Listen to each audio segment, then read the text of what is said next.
Hello. Hi. Hi. Hi. Hello. I'm curious about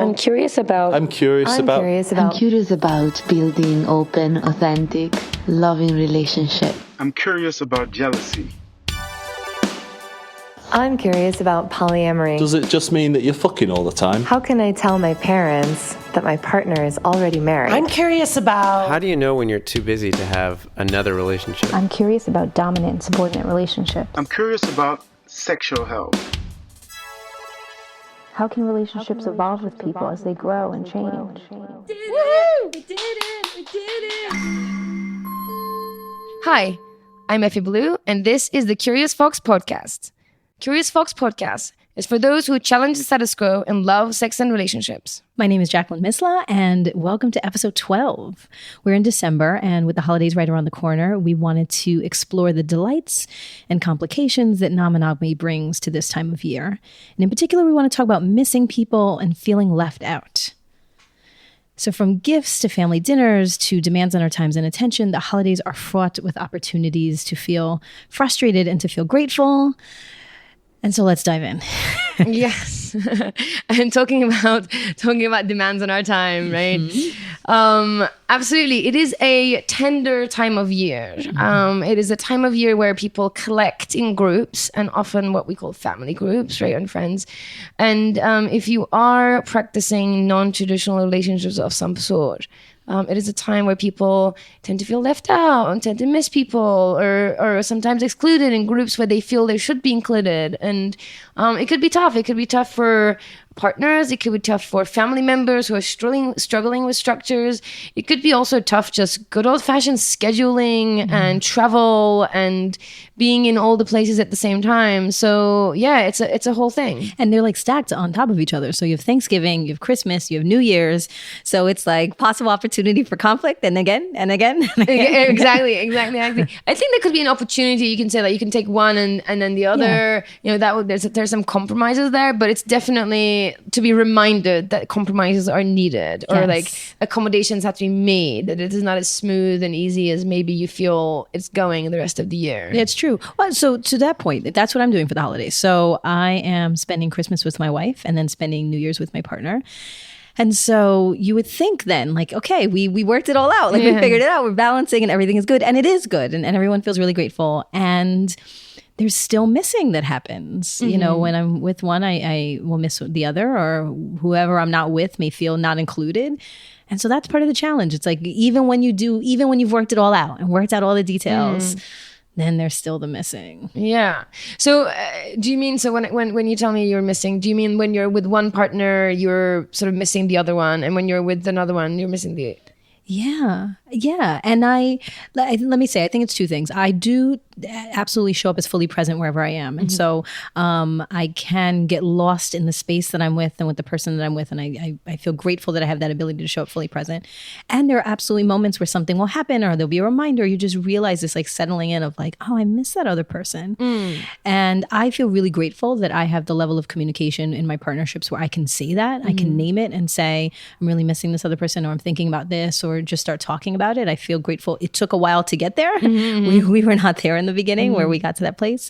And I don't know what to do about it. You know, as you know, I have a daughter, and her father and I co-parent her. And so she's with him a week and with me a week. And so she experiences missing as a constant part of her life. She's always only with one of us and always trying to, you know, figure out time when she can manage and spend time with us both. And so there's a lot of conversation about missing that happens in my household. For sure, Was missing a part of your childhood? Well, I kind of, yes, a big part of my childhood. So these days in my adulthood, I think I've experienced it so much when I was growing up. I don't necessarily miss people, or I should say, I'm so used to missing people that it's an emotion that I know I can tolerate really well. I left home when I was 12 to go to boarding school. So missing the primary caregivers, like my parents, like I'm missing them was a big part of my life from a really, really early age. So I just kind of, it's like, I guess I've metabolized it in a way, or I'm used to it. You built a muscle around it. Exactly. Like I tolerate it really well. So I don't necessarily, again, it's like, you know, similar to jealousy. It's not that I don't feel jealous, or it's not that I don't miss people. It's just, I can tolerate it really well, and it doesn't interfere with me too much. It doesn't throw me too much.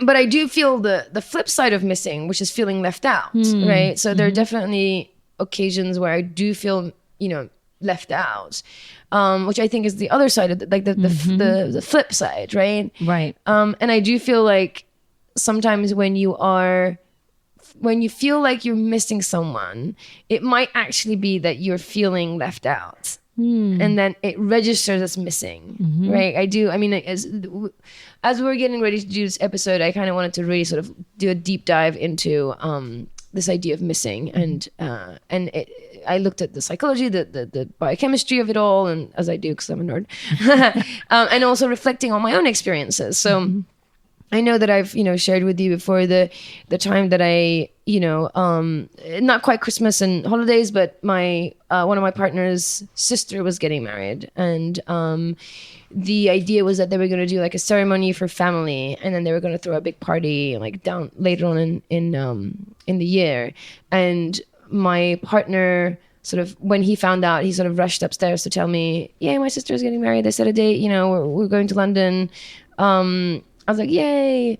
And then it turned out that she didn't want me there, and she sort of her way of going about it was, it's for family only. And my partner, my ex-partner, is married, and so the invitations was extended just to him and his wife, and that it wasn't extended to me, and to an extent that I was actively excluded. She's not family. This is for family only. And there are other there are layers of dynamics in that story, and the way it was handled, blah blah blah blah, which I don't know if it's any there are other topics that we can get into. This story is going to come up over and over again, and we'll dissect it. And there's like a bunch of other dynamics on like how do you manage your partners, and how do you communicating with family, exactly, and making sure that everybody is invited where you are inviting them, and all that kind of stuff. And we will dissect the story over and over again. But in this case, it felt I felt very left out, and because it was specifically set out to with this distinction of like family only, and for me, I subscribe to this idea of a chosen family, and family is what you make of it. And at the time, we felt like family. We certainly lived in the same building in our family home, so it felt very anti our relationship. It felt very against it felt very divisive. So I felt left out. And I think that's I can see how that could work. That could be same with people who, go home for a family Christmas dinner and the partner is not allowed, and the other partner or other partners aren't allowed because it's a family Christmas dinner. So I can see how like this idea of what is family, and you're not family because you're not a recognized label. Yeah, you're not a partner in the traditional sense. You're not a wife or a husband in a traditional sense. You're not really family. You are, you don't get included in that. Right. It starts to feel really like existential. Like, who am I? What am I? Who am I to you? Who am I? How do I exist? Right. Yes. Right, if no one knows about me, is this partnership valid? Right. And if you have any kind of insecurity, it's going to get exacerbated. If you have any kind of worry or concern about your relationship, it's going to like blow, it's going to blow up. And it's a good point too, because I'm thinking about when I have felt like I was home and my wife was out and I missed her, or I wanted to be there. But that wasn't necessarily true. Like to your point, it wasn't about the activity. It wasn't like I wanted to be in that space. I just wanted to be included. Yeah. Or I felt left out or excluded. Right. So no one maybe wants to go to that family Christmas dinner. Right. No one's really like, yay, let me go. But it's just like the fact that you weren't invited. The fact that you can't be there. Yes. So I do think like this idea of missing, you kind of have to look at it, like examine it a little bit to what's underneath it. I'm wondering, the more we're talking about this and looking at it, it does feel has the same qualities of this idea of like jealousy, which is a message. It's not really a clear emotion, but more of a message of like there's something underneath it. Yeah, because it's a reminder too, I imagine, of what you may want or what you don't have. So I was with my partner the other day and was on the phone with my wife, just securing up some details for the big family dinner that we throw for the Christmas Eve. And we were talking about what color plates and napkins and some just like logistical things while she was shopping, and then hung up and got back to being present with my partner. And I realized that made her a little uncomfortable, that conversation, because it was a reminder that there was a part of my life that she's not a part of. And in my mind, I'm like, we're talking napkins and plates. Like there is nothing exciting, like there's nothing to be missed there.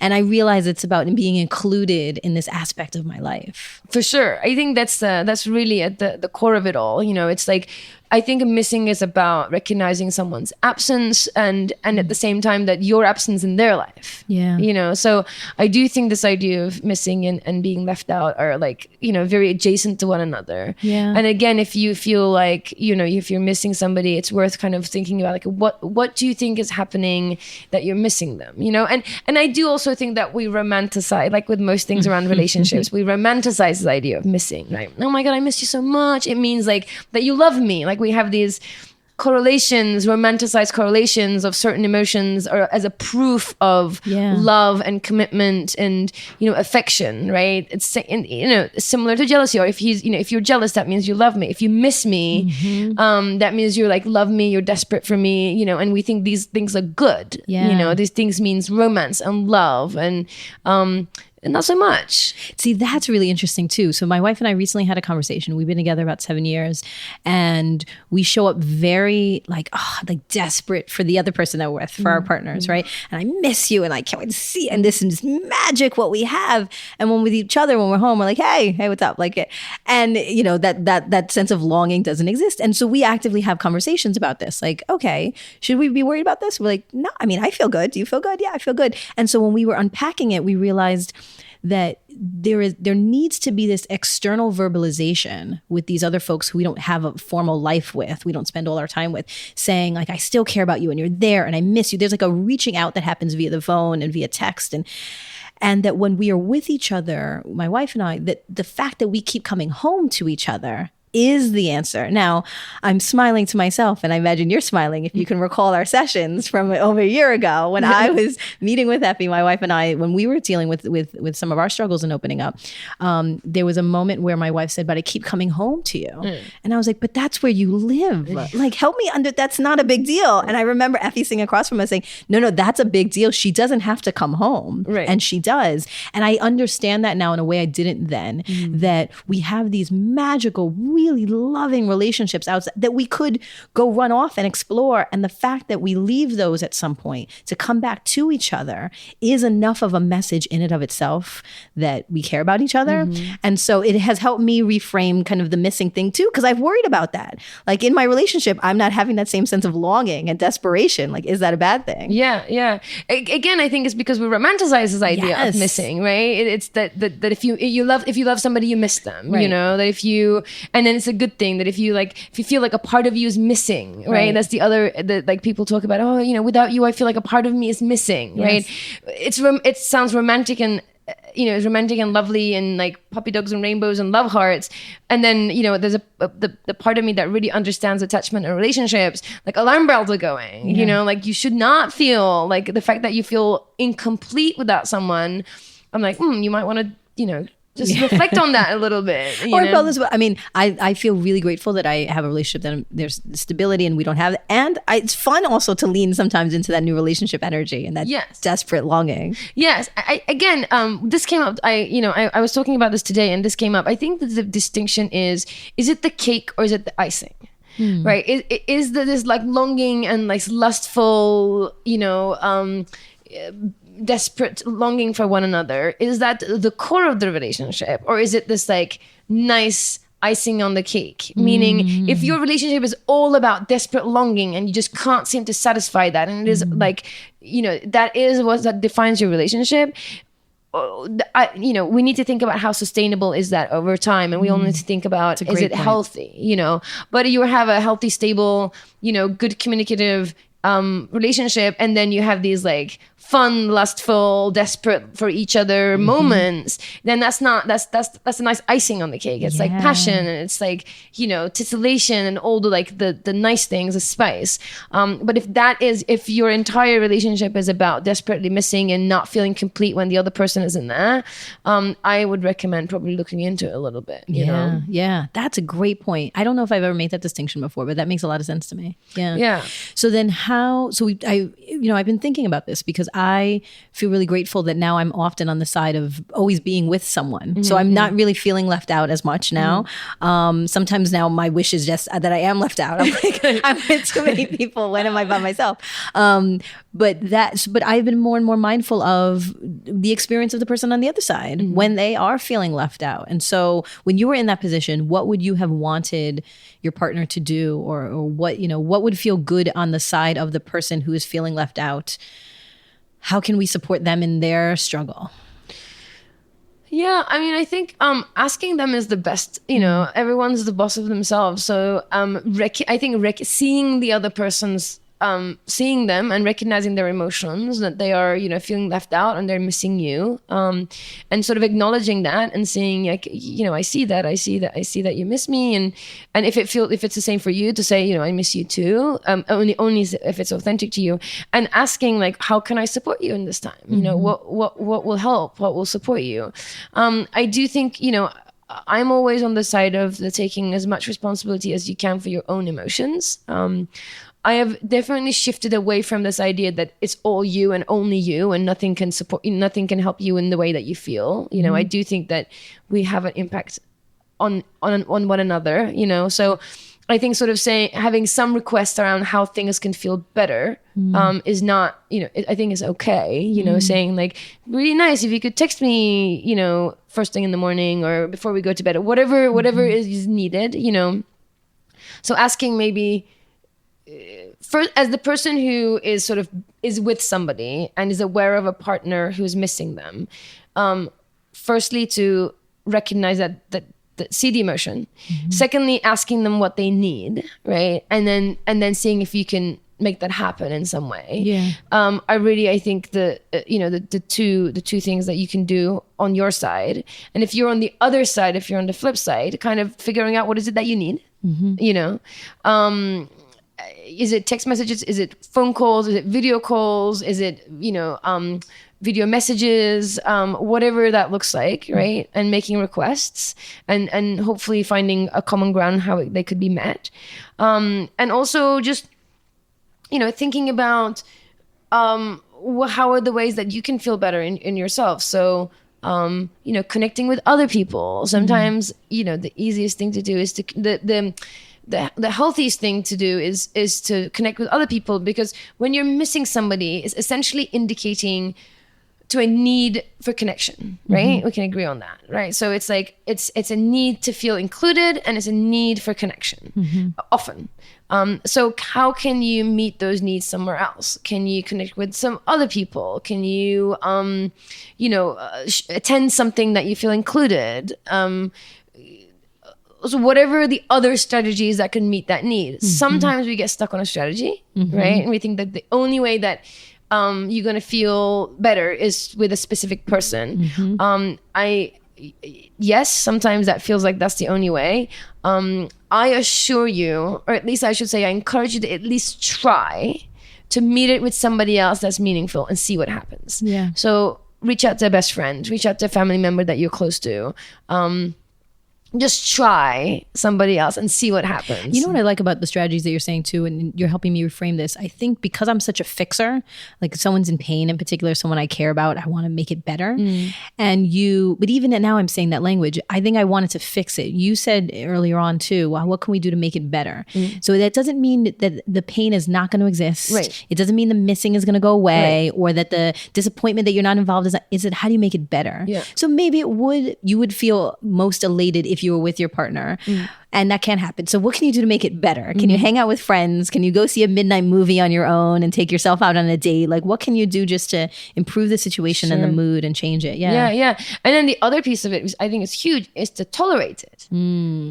That it is okay. Like, it's not the end of the world, and this too shall pass. Yes, we don't need to numb everything. Exactly. And that you, on both sides, like somebody whose, natural instinct is to fix and make things, go away, to tolerate the fact that your partner for the 2 nights, for the 3 nights, is kind of, sitting with the discomfort of your absence, or sitting with the sadness, or the unpleasant feelings of your absence. And you just like, it's a bit of it, it's just like, that's how the cookie crumbles, like it's not the end of the world. It's not like someone's dead or absent forever. It's just a short period of time. And I think on both sides, and then if you're the person who's missing, that, yeah, like missing people is a part of life. And, you know, I'm sure you can think of, 10 other people that you're missing, and that you just have to sort of tolerate some of these feelings, and they will pass, and there'll be another opportunity to see the other person. So there's some of it is tolerating and allowing the other person to just be in that place, for sure. Yeah. And support. I mean, I like your idea of being mindful of what's happening in the other side, because I imagine if you're the one who is out and about, you may not be the one who's at home missing.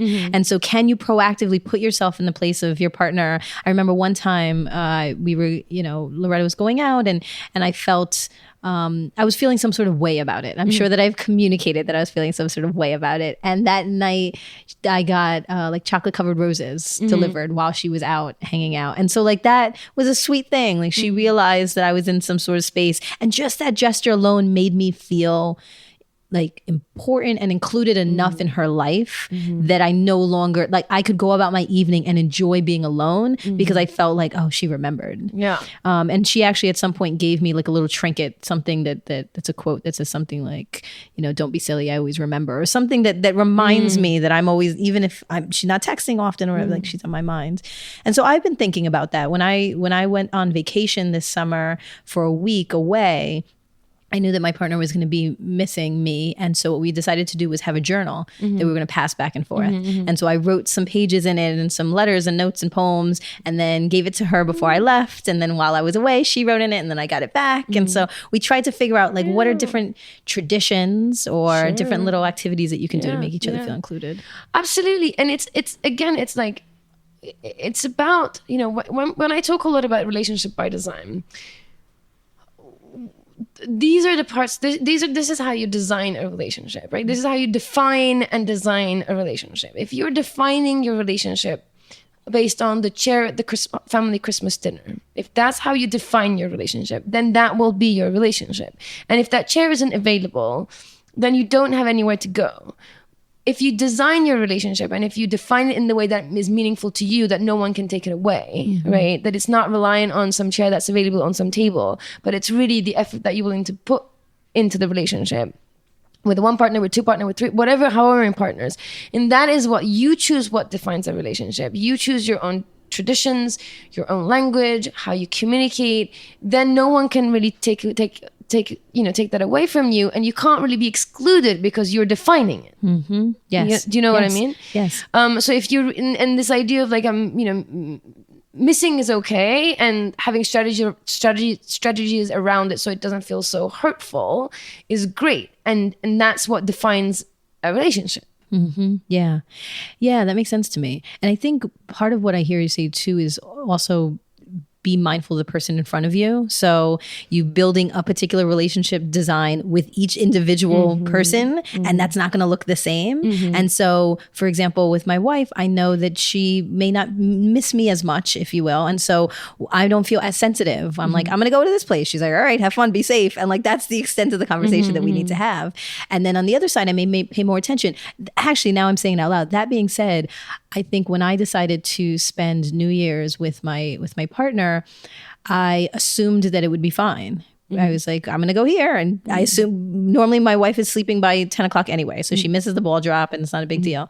And she seemed fine with it. But then at some point I heard her say something like, well, I've got to think about if I don't want to think about it as me being alone that day. So I'll think about like going on a date with myself. And just the fact that thought process was happening was a window into, oh, it does bother you a little bit that we're not going to be together that day. And so I think that was just a helpful awareness to me. You've talked about this with us, about how we can cache situations or people. Like we program our brains to just be like, oh, you like this, you don't like that, great, now I know you, I don't need to think about it anymore. And in my mind I was like, you don't care what I do and where I go, we're super stable, we're good. And I just kept moving on, and I wasn't paying attention, I don't think, enough to the detail of, oh, was this sensitive, and could I have done this differently, and how do I approach that? And so that little window in that comment kind of gave me an opening to realize that I need to be more thoughtful there, and not just cache her in my mind to think, oh, she's just going to respond this way. Yeah, absolutely. And I think it's super important to see the growth and also evolution of people, and also realize like as you're changing, as your other relationships are changing, your partner's reactions to you and your partners are likely to change. You know, that at the time when she wasn't bothered, you and your partner weren't so close, right? As you've grown closer, and now you spend a few nights over there. I spend half my week back and forth. Right. So you actually now kind of live with both partners separately. So there's like, you know, this is new. I don't think that, but I think when she wasn't bothered, in her head, you were both coming home to one another, right? You're no longer coming home to one another. Right. You're half the time you're coming home to one another, right? And now we're starting to split holidays. Like now it's like encroaching. Yeah, that's true. Yeah. So like the situation has changed. So before she wasn't bothered, and like in the session, she's like, well, we come home to each other. Well, no longer, right? Right. That's fair. So the chances are that she's like, well, you know, not feel so safe. Like, you know, I think at some level, I think on an intellectual level, she knows that this relationship is safe and stable, and you're into one another, and you've chosen the life together.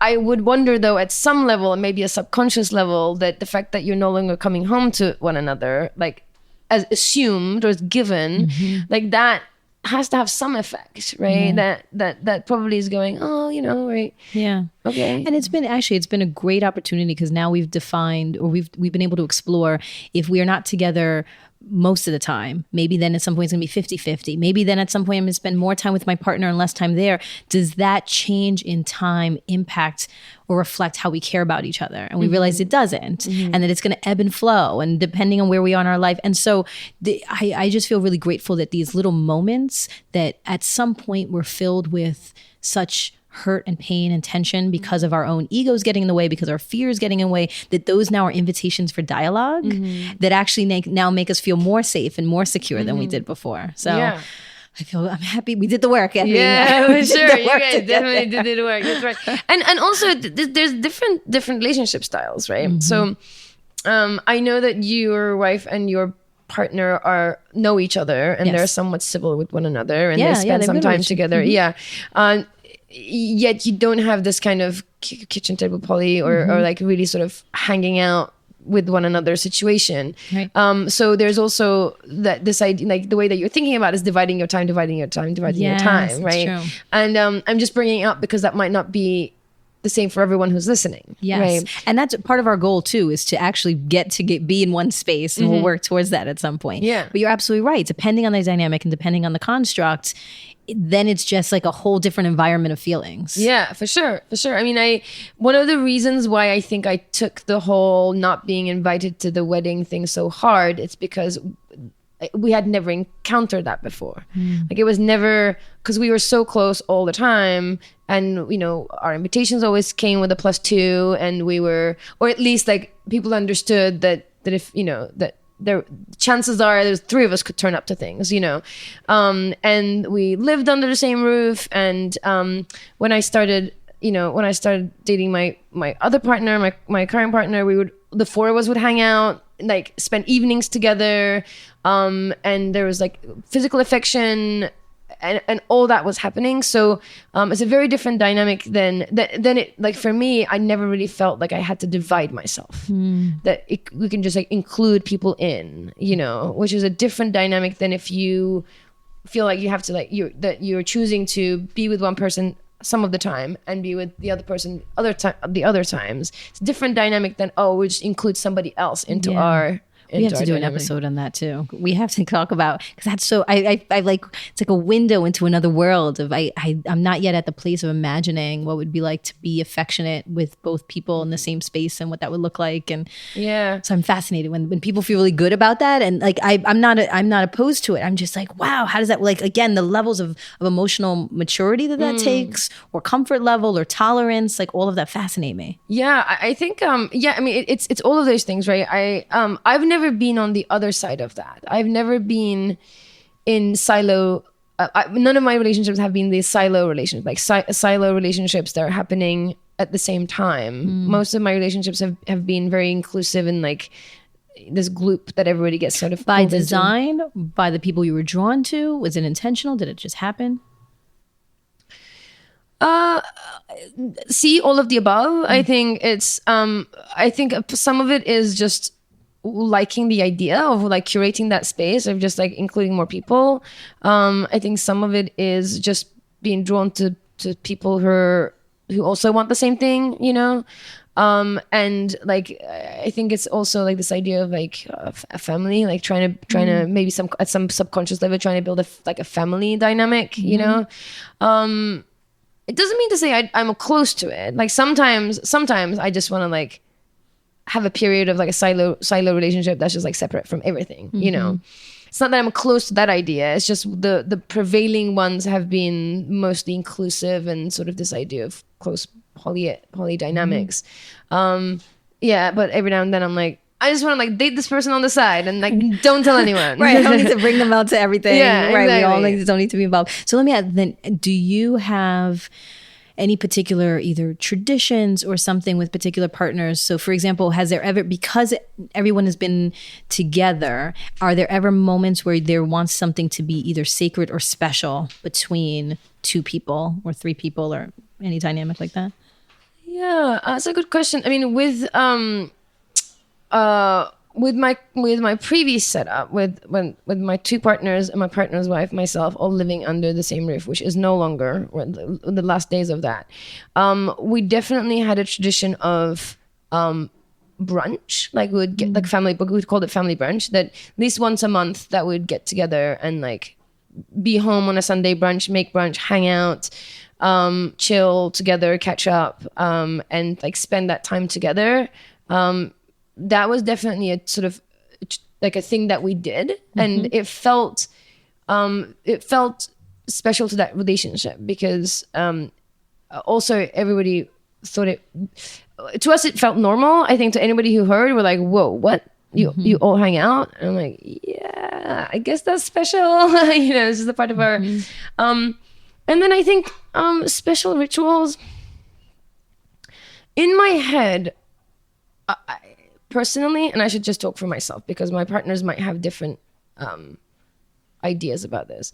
In that setup that I'm talking about, I feel like everything was really defined because one of my partners and his wife were married, so that was defined in that. And then I wasn't married to anyone, so that was also defined and that like worked with. And then I started living with my other partner who became my like nesting partner. So the relationships felt defined in themselves and had their own dynamic and their boundaries that I didn't feel like we had to have specific rituals. Though I do find myself developing different language in different relationships. Interesting. Yeah. Like, because I think different relationships have different dynamics, right? And bring out different sides of you, right? And I like naming things because then you can refer to it, you know. So, you know, there's like own language and jokes and in jokes and terminology that really just makes sense to the other person, you know. Yeah. And then anybody else heard it, they'll be like, I have no idea what you've just said. Yeah, you know? yeah. So I think. For me, it's little things. Like I don't need big gestures and say this relationship is this. I think for me, it's being mindful about each relationship and like, oh, this is the context, this is the relationship, and this is everything about that relationship. That makes sense. Yeah, I think, and with us, I think it's like an evolution, maybe closer to that, maybe not all the way. You know, at some point, I remember we would talk about where are sacred spaces. So are there particular restaurants or places around New York that felt like they were sacred to us, that we didn't want anyone else, our partners bring anyone else there? And my wife and I got married in Brooklyn Bridge Park in the Carousel. And I remember at some point she referenced going to dinner there. And I was like, you can't go to dinner there. And she's like, in all of Brooklyn Bridge Park? I'm like, all of Brooklyn Bridge Park. Like we can't. And then at some point we like started to negotiate down to, okay, fine, not these spots in Brooklyn Bridge. And now it's like, all right, maybe not the Carousel where we got married. And so slowly those things start to get stripped away. But I think that was part of just the fight to retain something that felt special or felt important or felt like it was just ours. And so, you know, my wife and I do have particular traditions that we do over New Year's. And we had to talk about, okay, so we're not going to be together New Year's and do that thing of, the reflecting on the year behind and naming the things we want to project into the year ahead. And so when and how are we going to do that? And so that was also new. Like, how do we renegotiate the things that are sacred to expand with our growth? And how do I build out some new traditions now with my partner? And what will those things look like? And so I think for me, there is something that's lovely about tradition or again, something sacred within a relationship, and still trying to figure out how to do something that feels authentic to that and makes room for other people. There's conversation. A lot of conversation. And different people have different needs, you know? Like I don't, like, as I said, I don't have a particular need for that. But if I had a partner who really felt like we needed to have a place that is our sacred, I think I would honor that, like I would honor that thing. And we're very fortunate, and we live in New York City, and there's like a million and one places that you can be and have equally good time, and if that bar, that restaurant, that corner, that statue, that Starbucks or whatever needed to be sacred, I'll honor that. I'm not against that at all. I particularly don't have any need for it. But if you do have a need for it, there's nothing wrong with that. And I like that you're doing that in your relationships, because it's meaningful, and it, that's the design, like that's your design. Like, you're designing a relationship, it's not just about who and when, who you gonna fuck when, but it's like, what is it gonna look like? Like, what are the details? How are you going to communicate? How are you going to make it special? How are you going to... What are the inside jokes? What are the special spots? Yeah. And that's what the design is. It's not just about, monogamy or non-monogamy, but like, what is it going to look like? And, it makes me think then we started this conversation talking about missing someone and also being on the side of feeling left out. And maybe it's just, this is a reminder of folks to think about those little things that make those relationships special and call those things out. Yeah. Like send a text message and saying, thinking about when we're at our favorite Starbucks and whatever, or like referencing that joke, something that just makes you feel like, no, I see you, I miss you, I'm still connected to you, even though I'm not with you right now. Right. Just I think I think the thing that I hear a lot in my practice, the people, the things that come up, like the common fears or needs that aren't met, is to be seen, to be heard, and to be included.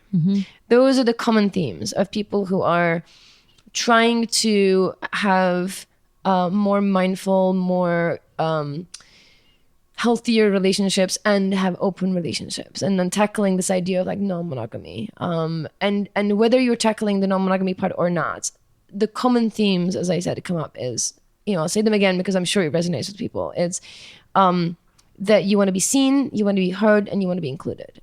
And by the way, these are very human needs. Exactly. You just define humanity. Exactly. That's not just one or two. That is human needs. And I think anything that you can do, any dynamics that you can set up that reinforces that, is going to benefit, and figuring out for ourselves exactly what we need to do, so that we see ourselves, and that we feel included and belonging in ourselves. Yes.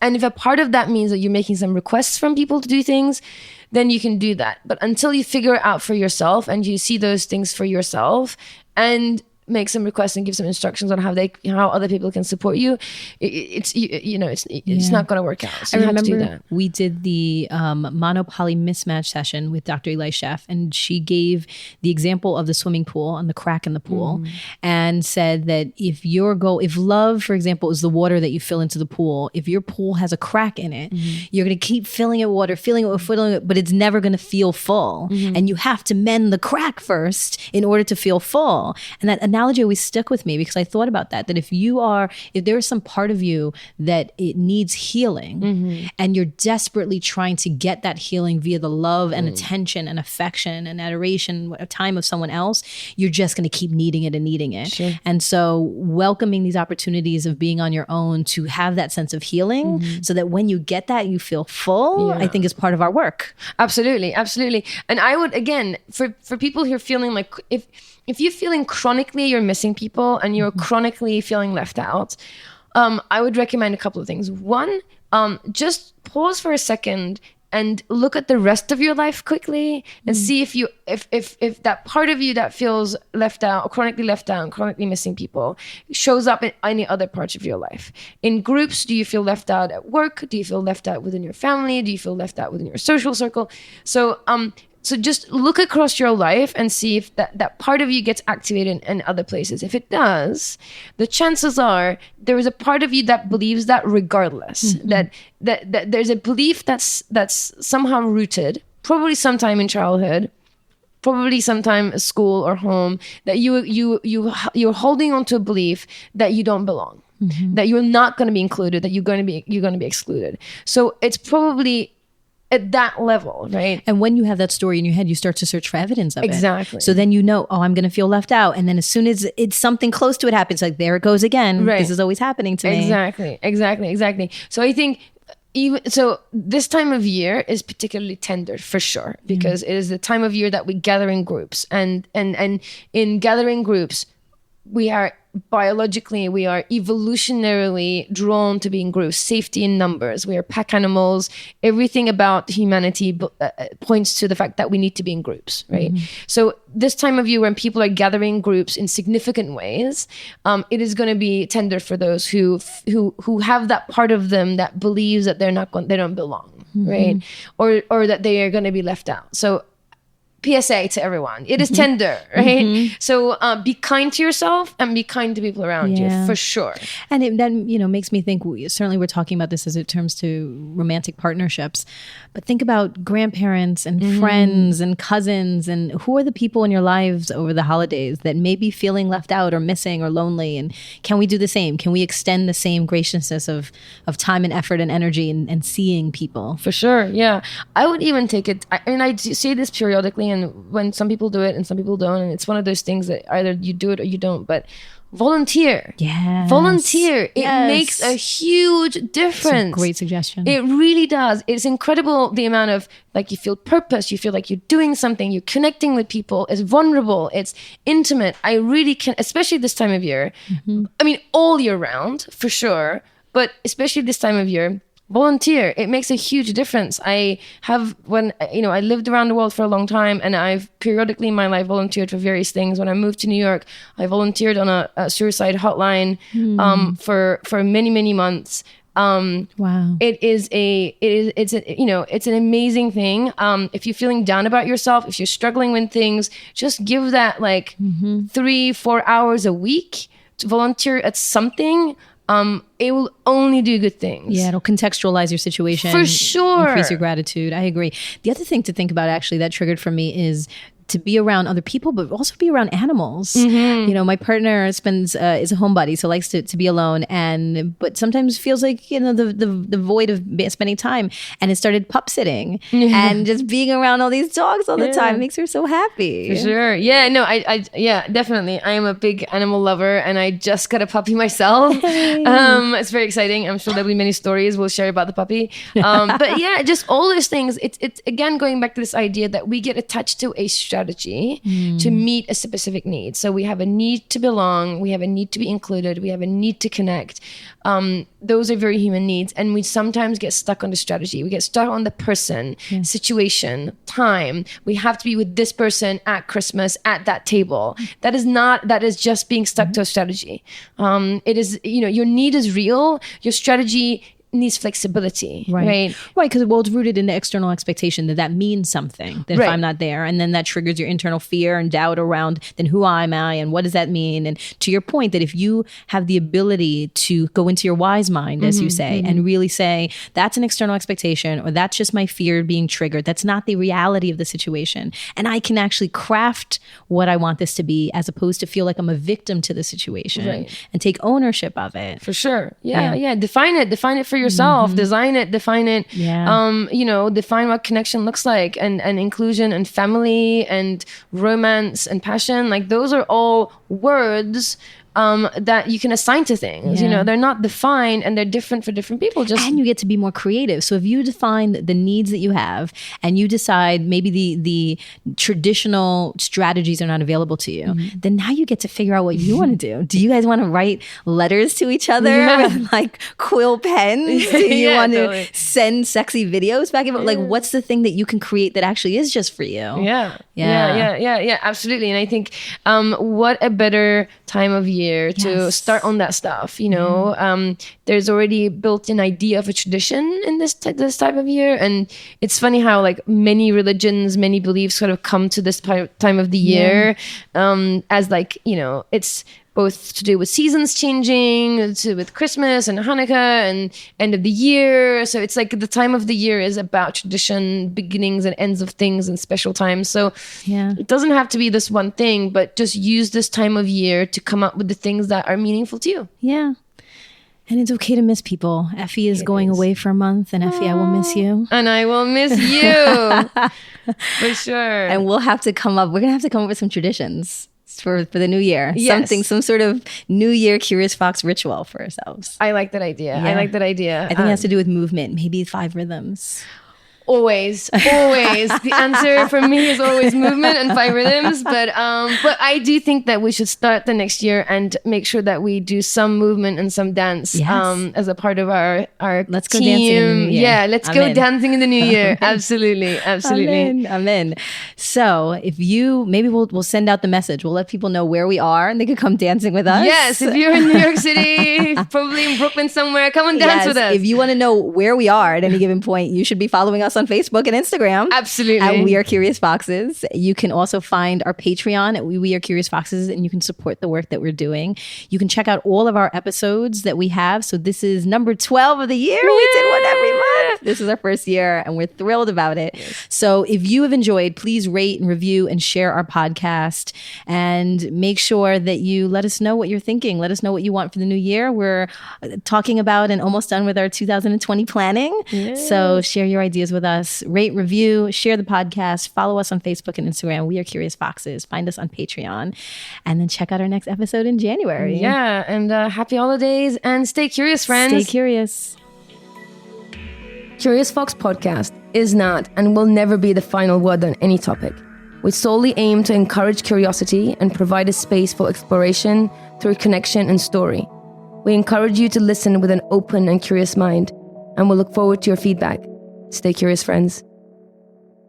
Stay curious. Stay curious. Stay curious. Stay curious. Stay curious. Stay curious.